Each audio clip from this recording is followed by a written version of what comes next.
इंग्लंडच्या एका श्रीमंत घराण्याचा वारस, विद्वान आणि संगीतकार असलेला एडवर्ड दिसायला अत्यंत देखणा होता. श्रीमंत घरातून असल्याने तसं तर तो ऐशोआरामाचं आयुष्य जगत होता, पण त्याच्या मनात एकच सल होती, ते म्हणजे त्याला असलेले हे दोन चेहरे.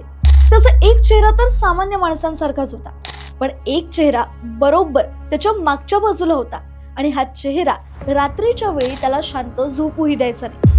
कारण एडवर्डच्या मते तो मागचा चेहरा रात्री काहीतरी कुजबुजायचा किंवा फुसफुस असा आवाज करायचा. असं सांगितलं जातं की हा मागचा चेहरा दिसताना एका मुलीच्या चेहऱ्याप्रमाणे दिसायचा.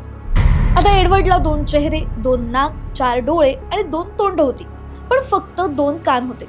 आता त्या मागच्या चेहऱ्याला डोळे तर होते, पण त्याने काहीच दिसायचं नाही. त्याच्या मागच्या तोंडाने तो काहीच खाऊ पिऊ शकत नव्हता, पण तो त्याच्या या मागच्या चेहऱ्याने हसू आणि रडू शकत होता. पण यातही हैराण करणारी गोष्ट म्हणजे